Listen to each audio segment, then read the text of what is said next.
berhormat hanya bagi Tuhan Yesus Kristus. Terima kasih buat kesempatan yang kembali Engkau sudah berikan kepada kami malam hari ini, ya Tuhan. Berbicaralah melalui bibir mulut kami, urapi bibir mulut hamba-Mu ini, ya Tuhan. Berbicaralah seperti Engkau berbicara kepada hamba-Mu Abraham. Berbicaralah seperti Engkau berbicara kepada hamba-Mu Daud. Malam hari ini kami siap untuk akan firman. Isi bejana hati kami dengan kuasa-Mu, mengucap syukur kami kepada-Mu. Hanya dalam nama besar Tuhan Yesus Kristus, Tuhan dan Juru Selamat atas jiwa kami yang kudus. Haleluya. Amin. Haleluya. Shalom, selamat malam. Bapak-bapak yang saya kasihi dalam Tuhan Yesus Kristus, malam hari ini kembali kita bertemu, kembali kita bersukacita di tempat ini. Amin. Para pria-pria yang diberkati Tuhan. Amin. Ada haleluya. Haleluya. Haleluya. Tetap semangat. Amin. Amin. Pria-pria harus semangat. Amin. Malam hari ini tidak berlama-lama, bapak-bapak sekalian, kita akan membuka Alkitab kita.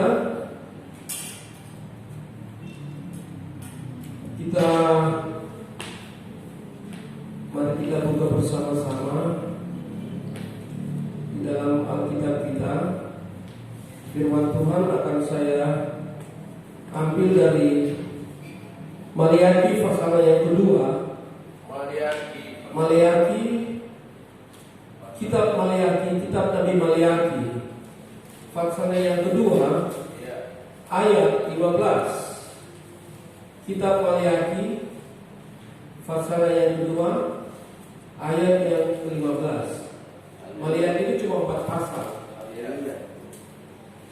Maleakhi pasal yang kedua ayat 15. Kalau sudah dapat katakan yes. Yes. Kurang kuat. Yes. Yes. Haleluya. Mari kita baca bersama-sama sampai kita semua bangkit berdiri menghormati firman Tuhan. Maleakhi pasal yang kedua ayat yang ke-15. Mari kita baca sama-sama. 2, 3. Bukankah Allah yang bisa menjadikan mereka langit dan rokok, dan apakah yang tidak ada kesatuan itu keturunan ilahi? Jadi jagalah dirimu dan jagalah orang tidak setia kepada diri dan di masa mudanya. Haleluya. Haleluya. Malam hari ini tema firman Tuhan adalah menghadirkan keturunan ilahi di muka bumi ini. Amin. Ada haleluya. Haleluya. Bapak-bapak muda yang saya hormati, yang diberkati Tuhan, di sini para pria. Pria-pria di dalam Alkitab adalah pemeran utama dari firman Tuhan ini. Amin. Seluruh Alkitab ini itu 90% berbicara tentang pria-pria. Malam hari ini, apa yang dimaksud dengan keturunan ilahi? Keturunan ilahi adalah keturunan yang diperkenankan oleh Tuhan. Amin. Kitab Maleakhi ini berbicara tentang bagaimana Tuhan menegur imam-imam yang ada di Yehuda waktu itu. Jadi setelah 70 tahun berjalani penghukuman, 70 tahun dibuang ke Babel, Israel Utara, Israel Selatan itu suku Yehuda dibuang ke Babel. Israel Utara dibuang ke Asyur. Semua mendapat pelajaran dari Tuhan.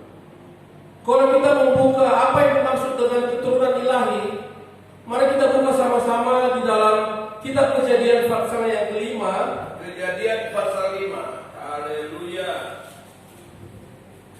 Kejadian pasal yang kelima.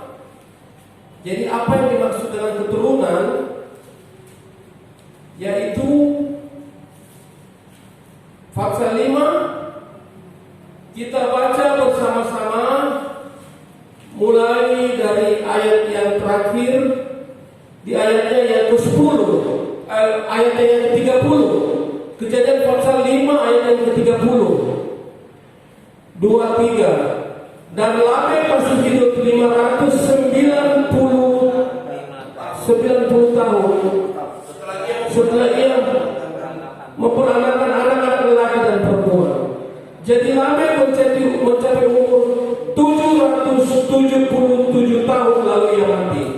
32. Setelah Nuh berumur 500 tahun, ia memperanakan Sem, Ham, dan Yafet. Inilah yang saya maksud tadi, keturunan ilahi.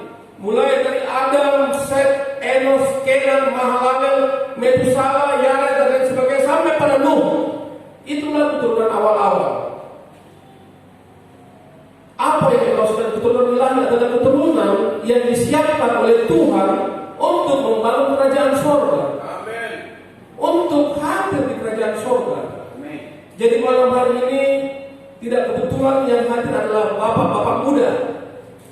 Baru-baru ini anak saya menikah, Yosua Immanuel Baan. Saya sangat berterima kasih kepada Jemaat Immanuel yang sudah membantu mensupport kami sehingga acara pernikahan anak kami dapat terlaksana. Ikut hadir bersama-sama dengan kami, bersuka cita bersama-sama dengan kami dalam pesta kami di Rutono. Yosua sekarang sudah menjadi bapak. Di situ saya tertegun, saudara-saudara. Di benak saya sekarang 22 tahun umur saya. Di ingatan saya Yosua itu masih seperti waktu kami di Palu dulu. Dia belajar sepeda dengan rambut gondrongnya. Sekarang ini dia sudah ada di pelaminan. Dia sudah menjadi bapak-bapak. Bayangkan itu. Cepat sekali waktu berlalu. Nah, ini yang saya ingin sampaikan kepada bapak-bapak sekalian. Kecepatan waktu ini semakin dipercepat. Amin. Kalau kita melihat, rajin kita membuka di Geographic Channel, Israel saat ini sudah terpisah antara orang yang benar-benar Israel dengan orang Israel yang campuran. Hedafarim namanya yang pakaian hitam-hitam itu. Mereka adalah orang-orang yang melaksanakan Torah. Jadi terpisah dari orang-orang Kristen. Saya tidak mengerti maksud Tuhan apa. Tetapi satu hal saya berpikir ini adalah pekerjaan Tuhan di akhir zaman ini.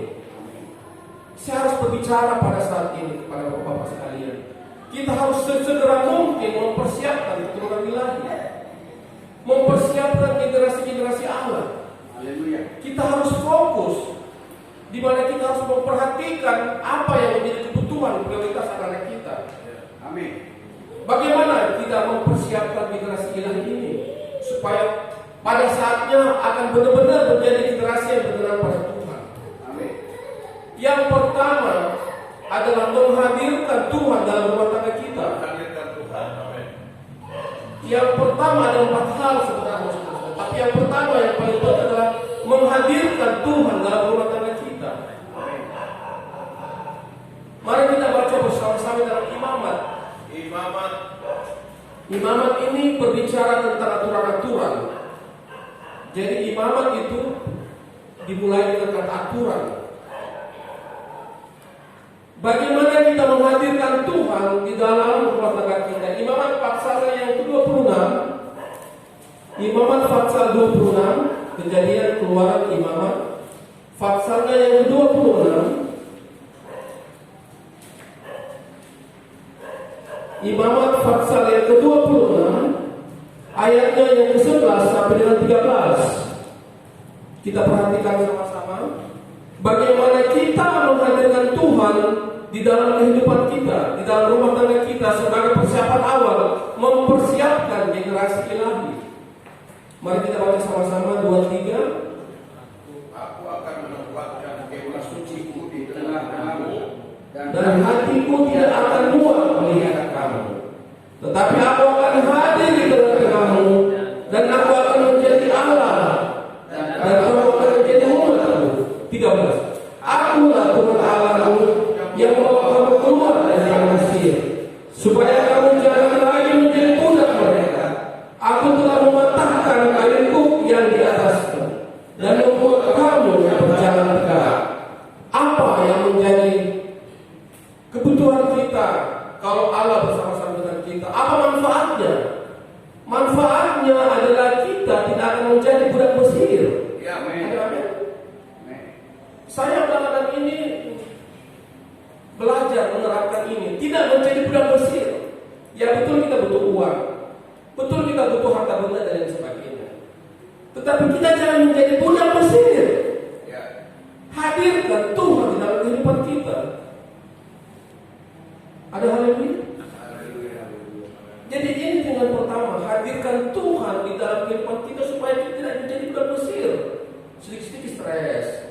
Baik balas yang tidak baik. Balas yang tidak jama-jama. Setengah mati. Inilah yang jawaban Tuhan supaya kamu tidak menjadi budak Mesir, karena saya ada bersama dengan kamu. Saya ada. Ada amin? Saya sangat kagum pada seseorang yang bernama Raja Daud. Dia sungguh sangat dekat dengan Allahnya. Bukan cuma cerita, saudara-saudara. Beberapa hari ini saya merenung tentang 1 dan 2 Samuel. Belajar tentang Daud. Bagaimana setiap hal yang dia alami, dia bertanya pada Tuhan. Bagaimana Tuhan? Bagaimana Tuhan? Bagaimana Tuhan? Tuhan jawab. Ada hal yang itu hal yang pertama yang harus kita lakukan. Bagaimana kita menghadirkan keturunan ilahi. Tanpa saya sadari anak saya sudah menjadi besar sekali, sudah berumah tangga. Saya kaget sendiri. Saya merenung pada waktu malam kami di hotel dengan istri kita.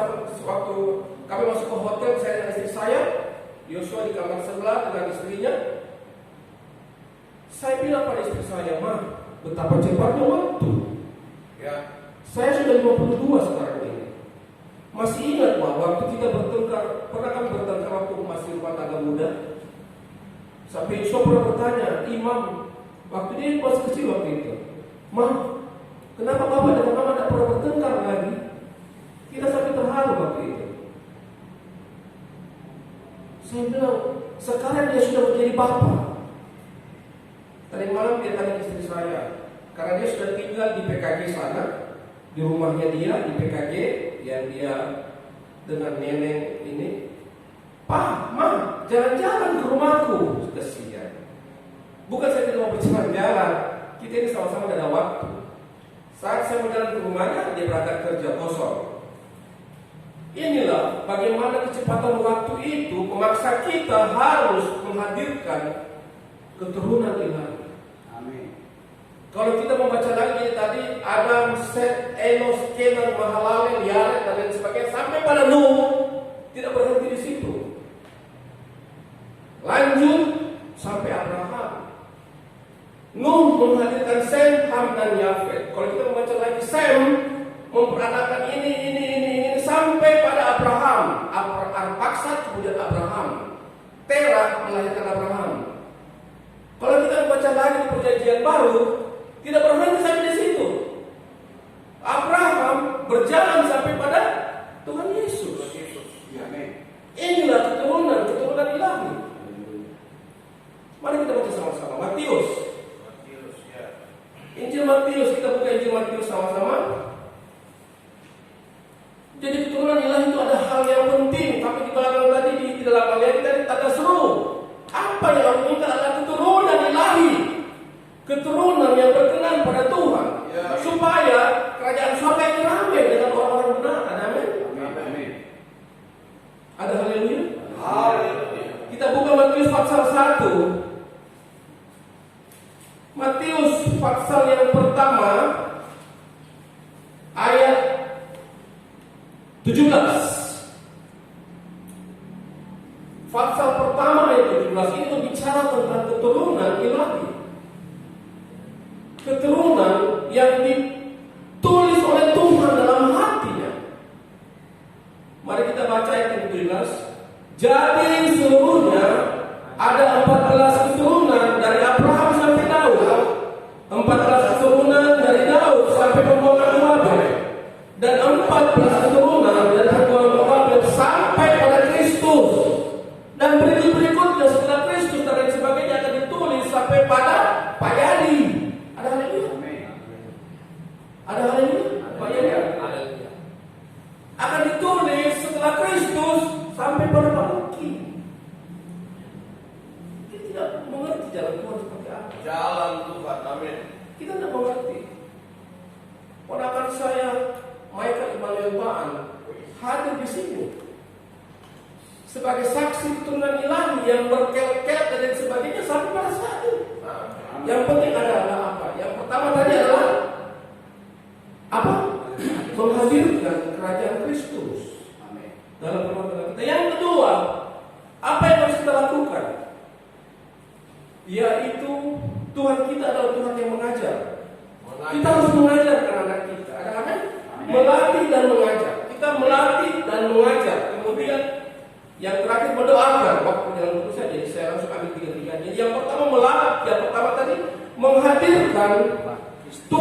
dalam rumah tangga kita. Dan yang kedua,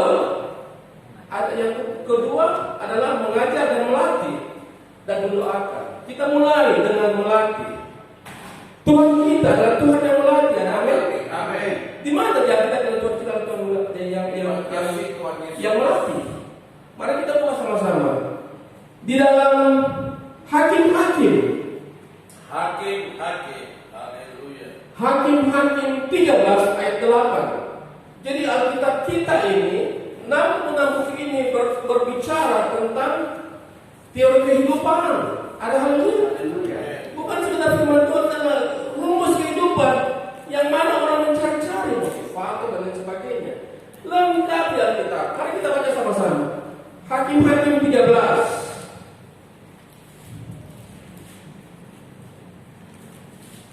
Jadi kalau kita belajar Alkitabnya, Kejadian Torah itu adalah kitab Musa.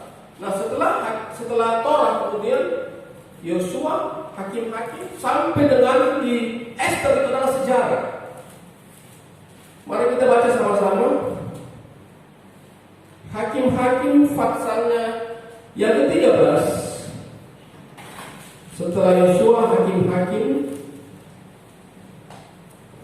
Jadi kembali saya ulangi lagi bahwa tindakan pertama kita adalah menghadirkan Tuhan. Yang kedua, melatih dan mengajar. Dan yang ketiga, mendoakan. Sekarang kita poin yang kedua, melatih dan mengajar. Kita buka Hakim-Hakim 13. Ada yang sudah dapat? Ya. Kita baca sama-sama. Berbicara tentang Simson. Oh salah, sorry. Hakim-Hakim 3 ayat 2, bukan 13, 3. Hakim-Hakim 3 ayat 2 berbicara tentang melatih dan mengajar. Hakim-Hakim yang ketiga, pasal 3 ayatnya yang kedua. Ada yang sudah dapat? Sudah. Bisa kita baca sama-sama? 2, 3.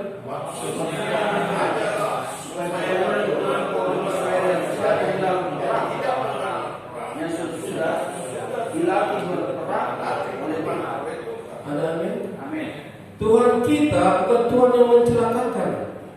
Tuhan kita adalah Tuhan yang melatih. Amin. Jadi orang Israel waktu keluar dari Mesir menuju ke tanah Kanaan itu sebagian besar dimatikan, bukan ini ya, dimatikan oleh Tuhan karena mereka itu generasi Mesir. Jadi yang hadir di padang gurun adalah generasi Kanaan, generasi yang akan masuk ke tanah Kanaan, ke tanah perjanjian. Itu belum pernah mengenal pertempuran. Jadi kalau kita berbicara Tuhan kita itu adalah Tuhan yang ajaib, yang sampai dengan detik ini dia terus melatih kita untuk bertempur. Amin. Dalam dunia kerja, dalam dunia percintaan, dalam dunia, pokoknya Tuhan tahu kehidupan kita masing-masing. Dia melatih kita supaya kita ini kuat. Ada hal ini? Amin. Haleluya. Kemudian kita buka lagi dalam Hosea pasal 7 ayat 15. Hosea pasal yang ke-7 ayat 15. Malam hari ini kita baca buka ayatnya. Hosea. Satu saat kita mungkin akan ada PA-PA yang diskusi lebih bagus. Jadi siapa yang belum mengerti firman, mari kita berdiskusi. Hosea pasal 7 ayat 15. Hosea pasalnya yang ke-7. Hosea, Yoel, Amos. Ini nabi-nabi kecil. Yesaya, Yeremia, Maliaki, Yesaya, Yeremia, ratapan Yehezkiel, Daniel, Hosea. Hosea pasal yang ke-7 ayat 15 berbicara tentang bagaimana Tuhan. Ayat 15, mari kita baca sama-sama. Sekalipun aku telah melatih dan menguatkan lengan-lengan mereka, namun mereka merancang kejahatan terhadap aku. I'm sorry. Jadi sekalipun orang Israel itu, jadi pada zaman Hosea ini, di mana Israel itu sudah dibawa dari, kalau kita Jadi jarak antara kejadian Torah itu sampai dengan Hosea itu jauh sekali. Ada sekitar mungkin hampir 1000 tahun. Mereka sudah lupa tentang janji Tuhan, tentang pertolongan Tuhan. Ya. Hosea bilang apa? Bukan main ini bangsa ini. Tapi itulah sampai pernah dikatakan di dalam, kalau kita menerjemahkan secara harafiah, maka menyesallah Allah. Tidak pernah Allah menyesal, itu salah. Terjemahan yang benar, maka Allah itu begitu sebenarnya. Allah tidak pernah menyesal dengan ucapannya. Salah kalau kita menyesal. Oke? Ada haleluya. Ya.